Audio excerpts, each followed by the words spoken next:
Hello, lovely people, and welcome to Philanthropic February, day 9.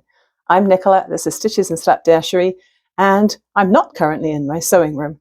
For a change, I'm starting out this video up here in my dining room because I have been getting things ready for two friends who are coming around this afternoon, and we are going to be doing a little class together of making sculptural thread bowls out of thread and water-soluble stabilizer. This is why I picked up all that lovely thread at the Salvation Army thrift store the other day. Finally, I get to do it. Thought I would also show you this quilt that I made.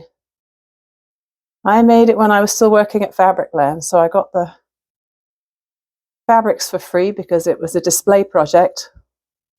And I made this lovely kind of a stitch and flip or messy log cabin heart. And then I put words on it that say, "Love is in the air."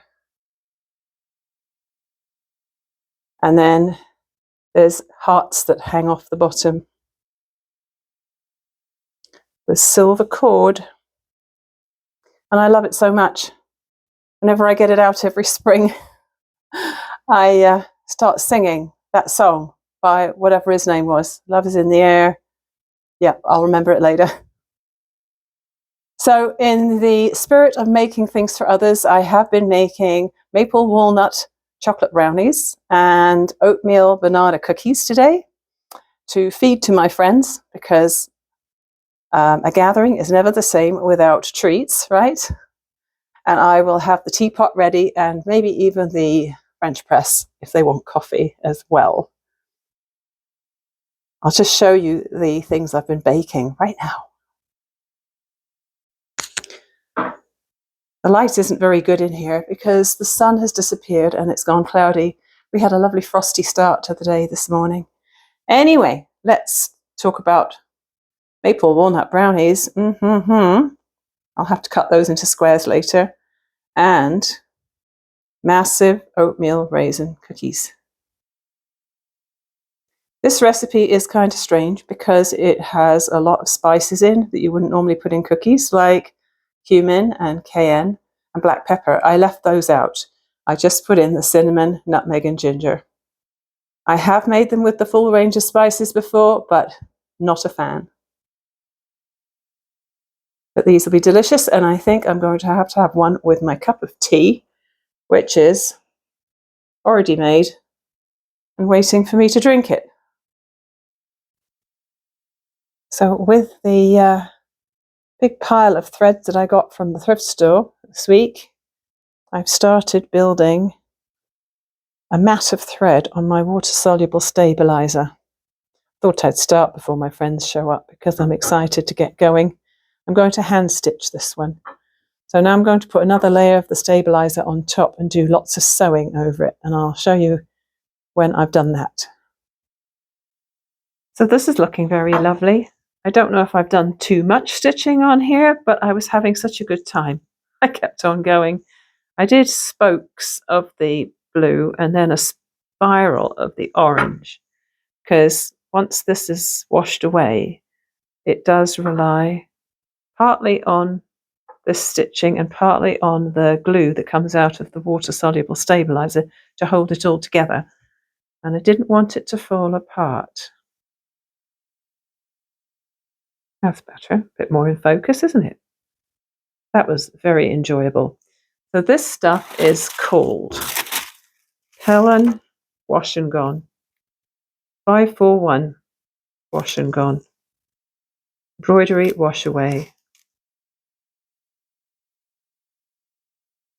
And so when my friends get here, I will trim off the excess soluble stabilizer, and this will be dipped into hot water, but not for too long because you don't want to rinse all of it away. You need to leave a bit of glue on the thread so that when you mold it around something, it then dries as a 3D shape.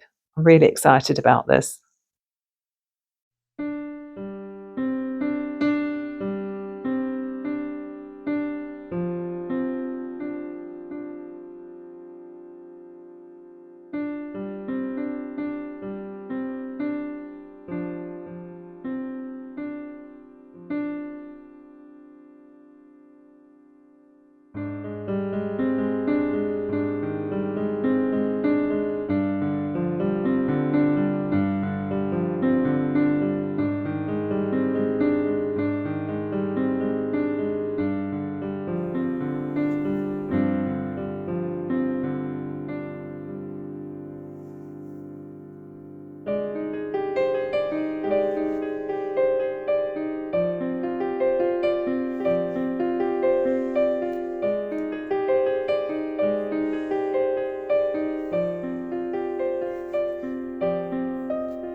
Well, that was a fun afternoon of making thread bowls.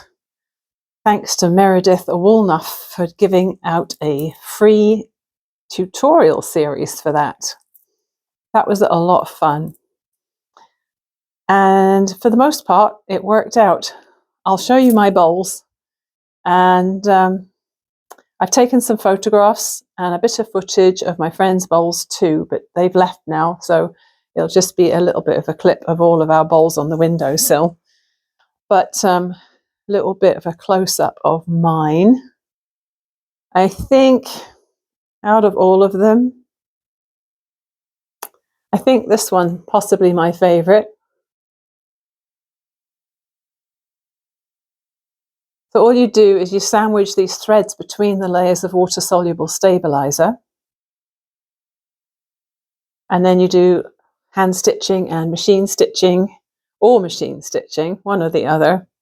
Enough so that when you rinse out the stabilizer, it doesn't just fall apart. You have to make sure you've got enough stitching in there to hold it all together.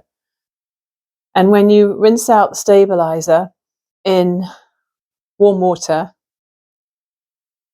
you need to leave a little bit of glue in there. So you're not rinsing it all out because you need to have some left to hold it in a three-dimensional shape when it comes out of the water. So you blot it with some paper towel and put it over some sort of mold. I used a tennis ball for one, and the underneath of a travel cup for another, and what was the other thing? Can't remember. Oh, yeah, just a plastic cup I had. And they came out really beautifully. So I was a bit heavy-handed with my thread. As you can see, it's quite, it might not look dense, but compared to my friends' bowls, it's quite dense. They used a lot less, and actually it looks a lot nicer when you use less. Less is more in this case. This is the second one. I can't remember which one I hand sewed and which one I machine sewed because it just, all the thread just blends in by the time you're done. But I love the colours in it. It's got a slightly crisp feel to it because there's still some of the glue in there. And I just love all this frondy stuff on the edge. And the last one I didn't really succeed. I used all the yarn clippings from yesterday's crocheted heart projects. And I thought, oh, it's yarn, it should work. She does say that you can use fabric snips and things like that, like fabric scraps. But I think if you're going to use something heavier like this, like all these yarn things or fabric rather than a thread, I think you need to dip it even quicker so that you leave more glue in it. And we used a hairdryer just to speed up the drying so we could see the finished result straight away. That was a very fun experiment. I'm not sure if I'll do that exact thing again, but I would definitely play with something similar. Something in the same theme, but a slightly different idea, maybe.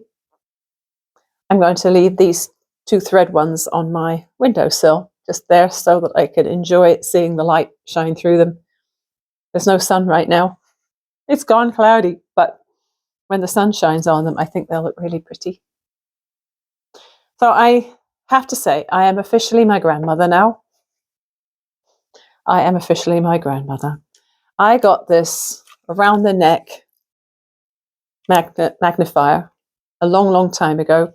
In fact, I think it was a freebie from Fabricland, maybe at a staff appreciation night. Or maybe it was a Secret Santa. Maybe it was a Secret Santa gift at one of the Christmas parties. That's more likely. I had to put this around my neck today to thread my needles. And I just thought, this is insane. I have contact lenses in, I have reading glasses on, and I'm using a magnifier as well, all at the same time. And I tried putting new batteries into this. This bulb has never been particularly bright, even when it was new. But I put new batteries in it today, and it didn't work. So I just left them out now, because otherwise they'd probably just leak all over the place. So in fact, I could just take that whole thing off of there and use it without. So that is going to have to stay to hand more often now because I'm getting old. I remember my nan, my mum's mum, using a magnifying glass to read the newspaper all those years ago. Yep, I'm getting there. I hope you enjoyed seeing all that. Oh, one other thing. So I'm going to link to the Meredith Woolnough website again, like I did possibly yesterday. But I'm also going to link to something. It's Anne Wood. Her name's Anne Wood. And she has a website where she has this really cool tutorial that you can buy for $8. It's $8 US. And it's for fabric vessels. And Kate at the Last Homely House showed her fabric bowl that she had made from that tutorial a while back. It's an old thing she did, and she may have even talked about it before on her channel. I'm sure she did. And I looked at it and I thought, yeah, I'm not sure if I can figure that out for myself, so I'm just going to buy it. So I did. And so that's the next thing I'd like to do, is to make fabric vessels or bowls or little jar-shaped things, just for the fun of it, just to do some slow stitching or some embroidery and use up a few scraps. Just have fun, really. For now, I'll say goodbye and see you tomorrow with something else. Thanks for watching.